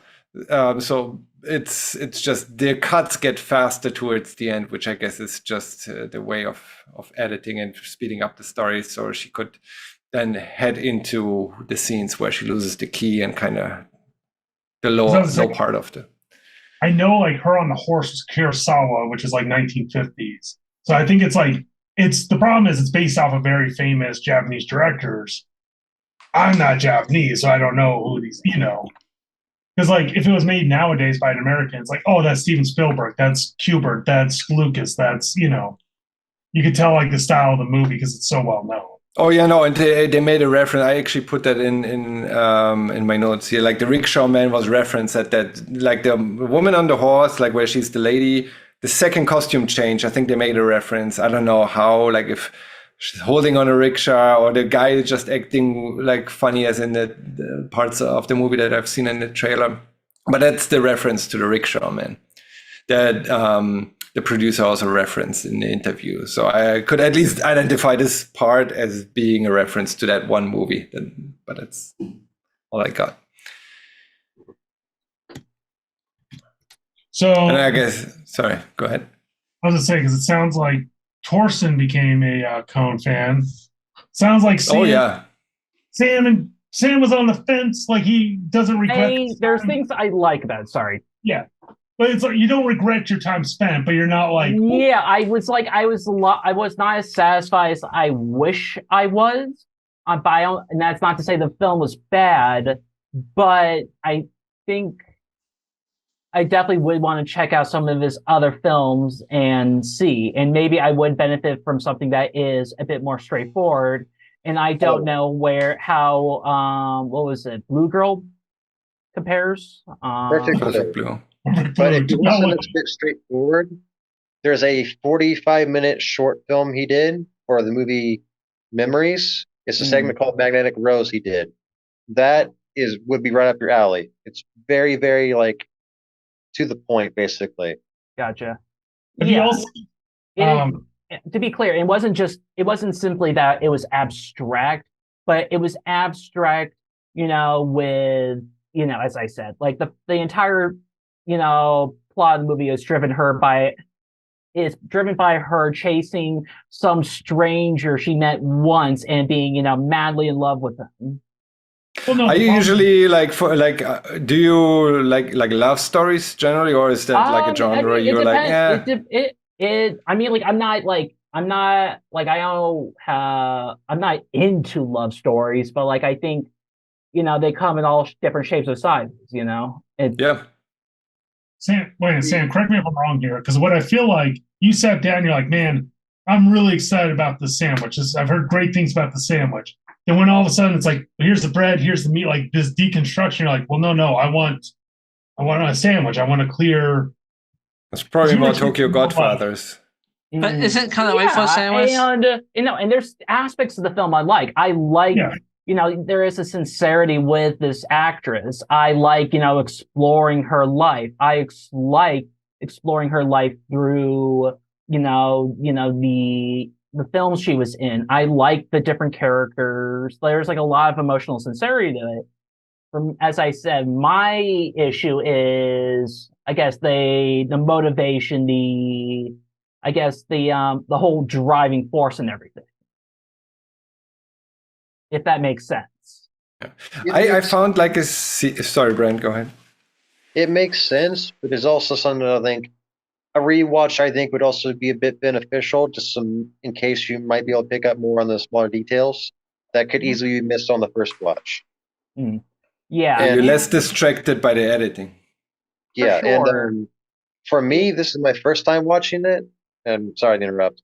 No but worries. Even with us talking about this movie for like almost 2 hours, I'm a little bit hesitant of saying it's my favorite of his filmography, because I still think Magnetic Rose is like, it's very high up there. Perfect Blue is probably like slightly below that. Tokyo Godfathers, like I said before, is like, if you haven't seen it, go see it. Even if it's not Christmas time, go and see it. Paprika. This one, I feel like I liked it, but I feel like it could have used about 10 more minutes. What I found about Paprika is it was weird to me because it was referenced as his best movie in many places. Like some list, I don't know if it was Time Magazine or New York or some big agency, I forgot what it was. It takes you 30 seconds to Google probably. Put Paprika as in the list of top 25 best movies of all time. And to me, it wasn't even the top 3 of Satoshi Kon. Like, it was a good movie, it was a great movie, but it wasn't even close to Perfect Blue or Millennium Actress to me. There's the torso I've been waiting for. Now, hold on, here's one. So this movie came out the same year as Spirited Away. Now, if you had to watch one again, would you watch Spirited Away or Millennium Actress? Spirited Away. I own both of them. Again, that's probably, how's it called? Spirited Away? Yeah. I've not watched. I haven't heard about it unless, again, the German. Have you seen like Miyazaki films? Have you seen Studio Ghibli movies? Or wait, give him a second because he'll look up the German version. And he's like, again, the German version. Oh yeah, no, okay, yeah. In German, it's called. I've seen it. What's it called in German? Is it the Hard Eight? I don't know what it's called in German, but I've seen the poster, and I still haven't seen the movie, but I've heard about it because I'm very familiar with the actress or the main character, and again, I haven't watched the movie, but just if you give me the title again, what year did it come out? 2001. Same year this movie did. Let me go. Wikipedia is always weird, but if it's the easiest way to find translation for movies without doing Google Translate, which never gives you the actual translation. Yeah, Chiroko's Reise ins Zauberland. Completely different.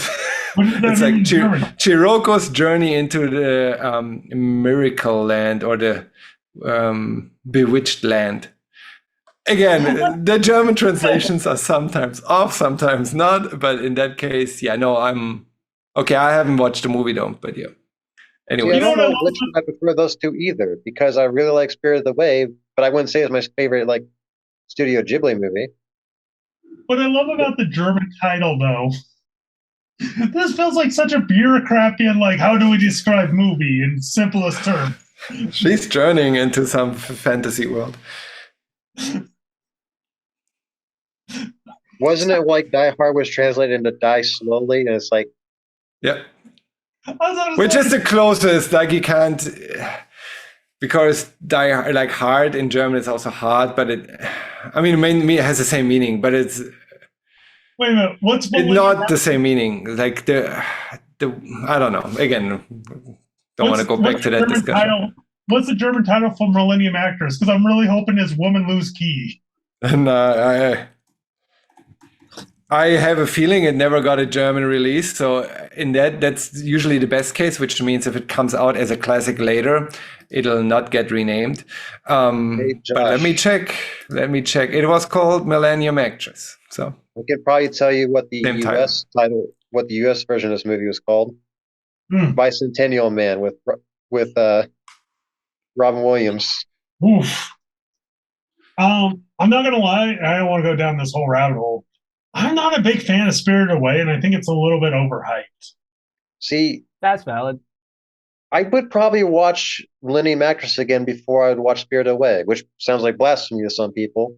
Well, I It's one can of those see things it. I feel like there's I- still more I can take away from Millennium Actress than Spirited Away, which I felt like I kind of got the point the first time I watched it. Well, Straight Away is more like for kids, and this is for adults.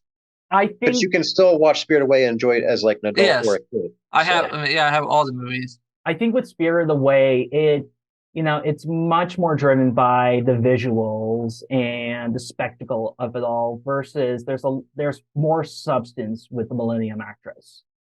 So I think it's totally valid, for either of those decisions for different reasons. I was gonna say my first Ghibli film was Princess Mononoke. I feel like a lot of people. I was saying the same. Yeah, so a lot My of people first one was Whisper of the Heart. So So I haven't seen that. it's, I would say, underrated because not a lot of people talk about it, but I'd say it's like a nice like not a slice of life, but it's like a smaller scale story than what you normally find now. So Also, hey Torsten, does they have like do they have the making of Millennium Actress and the Blu-rays and stuff like that? no, just there are 4 interviews, 2 That's- voice actors, 2 producers. Because I was about to say, Ghost in the Shell that came out like 5 years earlier. I don't know how they got the budget for this. I think they went to like Thailand because guns are illegal, like highly illegal in Japan. They literally like shot up a bunch of different objects to get the shots of like the machine gun hitting concrete because they're like, what would a bullet do to concrete? So part of me is curious with like Millennium Actress with the whole handheld if they did some of this research to mimic like those same styles. I mean, do you have to shoot the gun yourself to animate it, though? Well, it's a couple things because like with the Lion King, they brought in actual lions and actual animals to see how they move. The Lion King is copied from Tezuka. I'm sorry. But they still brought in real lion. Like they still look story-wise, yes. The animation is even the same. They didn't. Maybe they brought in a lion for the actor, for the cast and the staff to have an attraction there. But if they just copied the Japanese original. I Sorry, did read. I was a fan of somebody like- Kimba because did that was read that- released in Germany. I got you pegged. You are the most hipster of hipsters who've ever hipstered. No, so Kimba was big in Japan and in Germany. I'm not denying that it stole it, but this also explains like Die Hard. This explains anything if it's too. Wait a minute. You mean that one anime I've copied. seen once in the back of VHSs they put in the like 4 kids VHSs? What? Like, You haven't heard of the White At the Lion? end of Pokemon. Have you heard of the White Lion? Yeah, but that's like the Okay. only stuff like I would see it at like at the end of VHSs like Well, No, it was a Saturday morning cartoon. Like in Germany, that's the same level as, I don't know, Transformers and Teenage Mutant Ninja Turtles. Not Like, anymore, it's not. Not anymore because Disney owns or made the Lion King, and then they pushed that out of the market. So not to erase any traces of them copying Tezuka. Anyways, Well, I was gonna whole say, different story. So this would be like if Sam said, well, the Sentai is great, but Power Rangers did it first or something like that. no, but here's the thing: both countries are guilty of taking other countries because they're like, especially The back. problem, yes, you can copy, but the problem with that one is that Disney said it's the first Disney original, like it's an original major success, and they denied any relation, any affiliation. Orson, let me cook before you accuse me of something. Because the Japanese with Lupin the Third didn't get the rights for that because Lupin is a French character that Monkey Punch in Japan went, I like this character. No one will know I stole it. Because for years he had to go by Wolf and other things because once the French found out, they're like, what the fuck? Same thing with the Lion King because Disney's like, there's no way they're going to find out about Kimba. Wasn't it more so that like it was a Shakespeare thing that inspired Lion They're King? both based off of Hamlet. No. They even named him Kimba in the script, and I had to erase it. I had to burn the original script because someone found a copy of it. Like they even spelled it. Like I gotta send you a video about that. Now we're getting conspiracy theories. But no, that's proven. That's not a conspiracy theory. Here's the thing. Anyways, let's tie this back to. Orson is correct. I but he's can't go also- through one of these without messing with you somehow, Torsten. I've been very good all day, so Oh, good. You showed the weakness in the armor. You've been on our side because now I know you're the hipster of hipstery of hipstery. Because you No, probably I just grew up with Kimba, the White Lion, and suddenly Disney released this movie, and my brother was into the Lion King, and I was not. And then when I became older and the internet emerged, I was like, obviously as a kid, I didn't be like, he traced this art and he copied this frame by frame. It was more like I was a White Lion kid, and then I was too old for Lion King when it came out, and my brother was into it. And it was always this like, no, this is for kids. And I was already almost a teenager. I don't know what year it came out, but like on the verge of like not being interested in cartoons anymore. 93. 93, I would have been 10. So yeah, kind of that. My brother is 7. So I'm like, yeah, this is your stuff. So, and then later I was like, wow, they actually copied all of that off my show. Like that kind of drove that that point home. And that Torsten, you'd be the one to go like, oh, Aladdin, Thief and the Cobbler. Now that's my jam. Whoa. and I'm not emotionally invested in any of those, so it's fine when they do it to properties. I'm not emotionally invested. I'm a hypocrite. Are you? Thief and the Cobbler, man, that was done by one dude, and Disney did that thing wrong. Just terribly wrong. Suddenly they did, huh? Tell me more about it. Oh man, I will hipster all hipster night with Thief and the Cobbler because you want to talk about insane animation? Yeah, Brad, you started this. I wanted to end this, but we're going to stay until 3 in the morning, even though I got work in the morning. So let's all get comfy.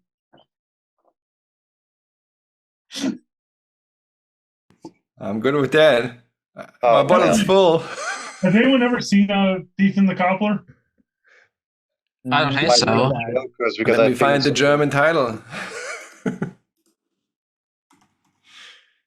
Watch, this is the one time the German title's more poetic. No, I think we should wrap this up, but I will say I will put a link to like the Thief and the recobbling. There's like one dude. It's really sad. One dude tried to do like 70% of the animation. He just couldn't finish it. He asked Disney to. It's very interesting because The Thief and the Cobbler doesn't have a German Wikipedia page, so I'm wondering if it ever was released. Probably it did not. take decades for it to get finished, so I wouldn't be shocked. It's like not exactly the most well-known thing in the world. Well, the city thing was instead of Disney like finishing it, they re-edited and add songs and changed it. So it's like it's a crime against humanity. All right, before we wrap this up, for anyone who has watched more than Millennium Actress, what's your best Satoshi Kon movie?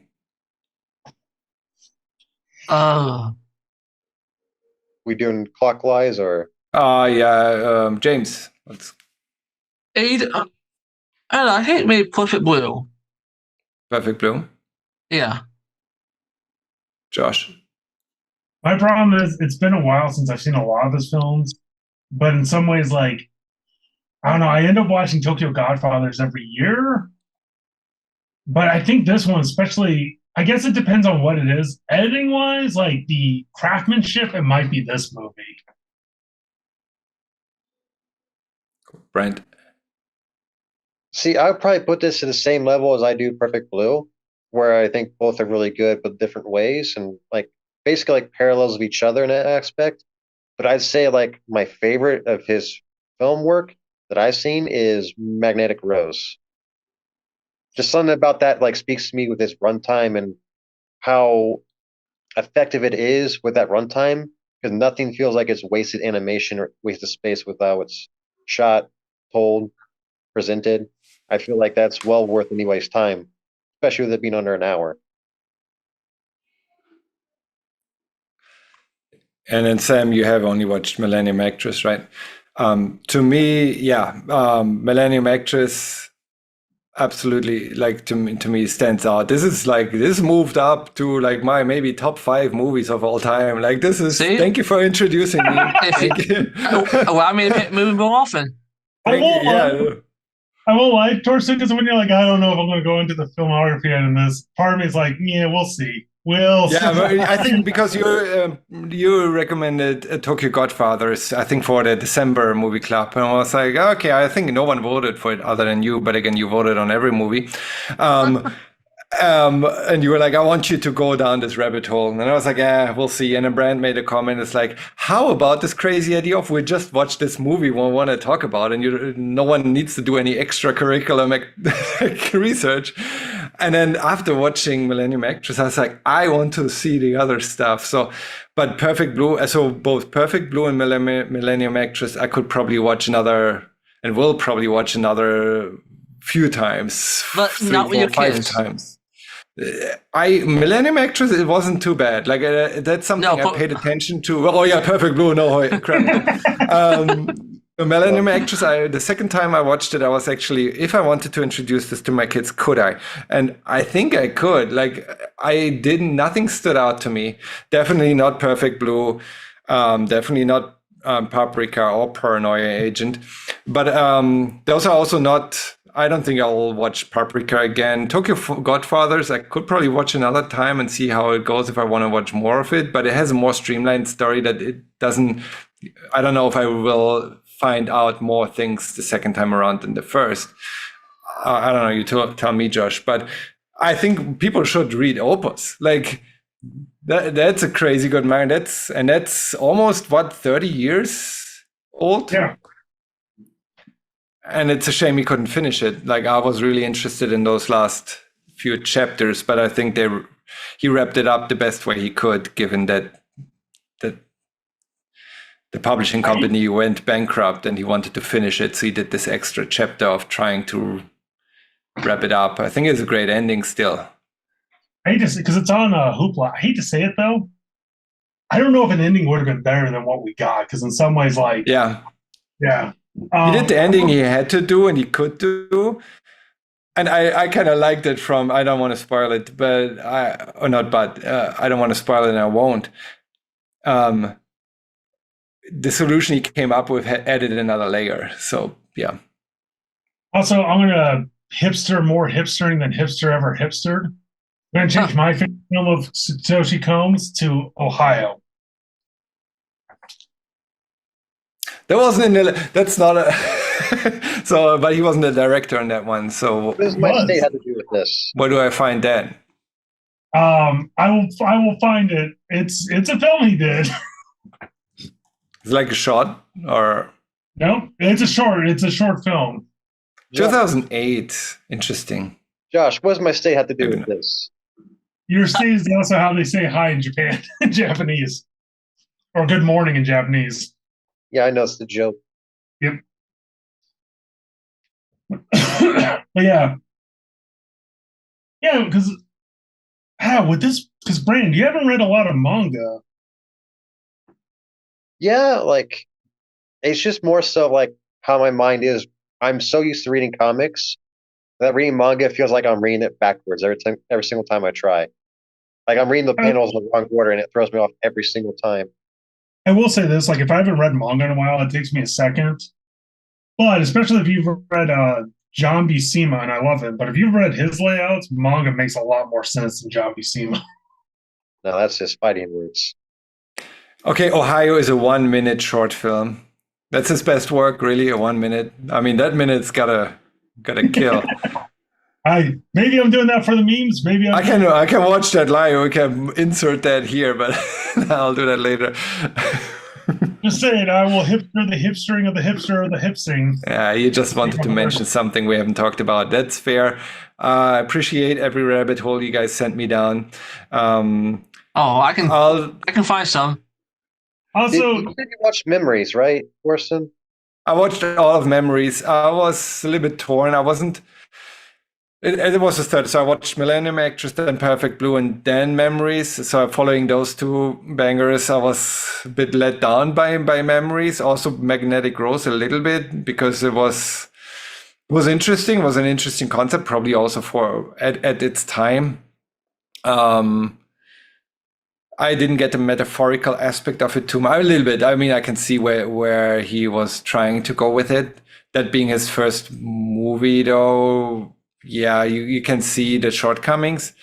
But I mean, I didn't hate it. I mean, I liked it. It was none of his work is horrible. Is not even below good. Like everything is great. It's just like compared to those two, where I was like so hyped after watching those two movies. So I was like, if he does this editing and like, I'm also into like the artsiness of a movie if it's done well, right? Like there's this movie that everyone is torn about, like The Fountain. I really liked when it came out. I worked at the cinema at this time and everyone hated it. Everyone's like, don't watch this movie. When customers trying to buy tickets, my coworkers were like, don't watch this movie. I was like, that was a great movie, but it's too artsy for some. So maybe with that in mind, like watching Magnetic Rose or Memories after that didn't hit the same way as it would have if that was my first exposure. But yeah, the other two parts of Memories were all right. The second one was interesting, a little bit stretched, like not too long, but yeah, I got the concept. The third part, like I'm kind of over military and like those things. But the second one I enjoy because like I remember that the whole technique was supposed to be like film, like it was all in one take, but for animation. I thought was very fascinating. The third one, I can take or leave. It's not one I really like thinking about how much, but I think about Memories. When I think about the anthology movie, I think about Magnetic Rose the most because that's the one that stuck out to me. But granted, I also am like the one who I like sci-fi horror, which just definitely like pulls from a lot. Like it, to put it in video game terms, it's like you're watching like the anime version of Dead Space, something like that. I've seen that movie. Yeah, that movie was terrible.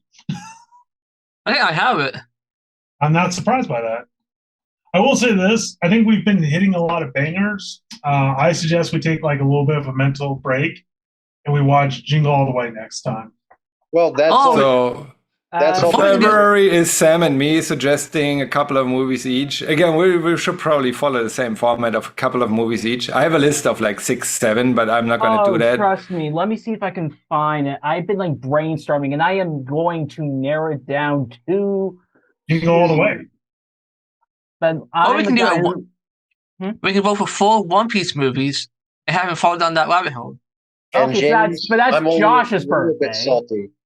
James, I'm only a little bit salty I didn't get to talk about Iron Giant this time, but I can hold that off for a later date. Where did I? Oh, you can go watch Ready Player One. There we go. Or I can watch Iron Giant, where the point is actually not let's make the weapon a weapon, but whatever. We can get into that when we actually talk about it on here. My name's Bran. I want to enjoy a weapon with a soul. Yeah, I do. Brandon get one to watch a Superman movie. I have suggested one somewhere, and like as I said, I was just like brainstorming. Okay, different potential things for me to suggest. Oh, you wrote them down. with a bunch of stuff I know I'm probably going to eliminate for some reason or another. Though I have one in the top of my head will probably go ahead and suggest. If you got, and I put it in one of the chats, First Love, from a few years ago. It's like Deadpool style, bombastic, over the top, colorful violence. And I had such an effing fun time watching it. It's very Quentin Tarantino. It has a very also, what is it, Edgar Wright type of vibe as well. It's just so much fun to watch. I never heard of it. Yeah. I honestly didn't hear of it until I was like looking at like what was around available in theaters, and the local cinemas. It's like a single person owned, and and while they'll do like the mainstream stuff, but they will do not artsy, but like they're the cinema type of movie theater in the area.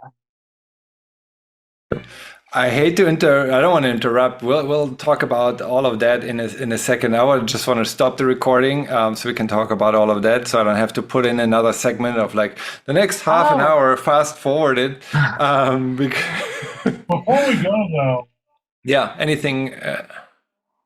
Screw you, Omar, for not being here. Who? He went to go see a movie. I need to get rid of this. Omar, screw you, Omar. Yeah, this is my. Oh, you got a longer list than me. Again, James and Brand submitted two each. Okay, I have a digital list of just 5 or 6. But yeah, everyone will find out what won next month in February when we talk about the next upcoming movie in episode 9 of the Movie Club. Looking forward to that. But I want to. There's been a high bar. Like, I don't think we've had one where we're like, oh, this was a dud. Last month was kind of let down, but I feel like else... James is going to take us a challenge. Well, we got the Oscars in March. You know how bad some of their movies can be. I knew you were keeping track of that, and anyone who was suggesting we're voting for stuff in March would have gotten there like, you forgot how this whole thing started. So yeah, be prepared for March, because you're gonna watch at least 10 movies. And I hope you're all showing up, because if you're not. No. Josh, remember? No. Josh remembers. Josh remembers. How the Movie Club started. Omar joined us. Ben joined us. Omar joined. Ben joined. We're like that was it's the 1 year anniversary. Of course, we're gonna do the same concept. We don't know what's nominated yet, but we're gonna watch all next 10... week. I think. Is it next week? Yeah, or the week after? the 25th. Is that next week? Yeah. Because the voting closed, I think, today. Okay, maybe sooner. So we'll find out by February when we talk another suggested and voted on movie. We'll know what March will bring. Until then, I want to say thank you to all of you for joining me here today. I'll see you all next month. And yeah. Yeah, thank you. Appreciate being here.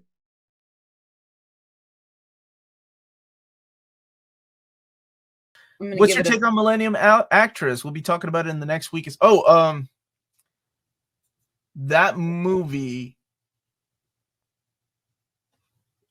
what makes it so good is the final line. The final line of the movie with the revelation. You'll see the movie in another way. Oh, it's so good. I loved it. Satoshi Kon, gone way too soon.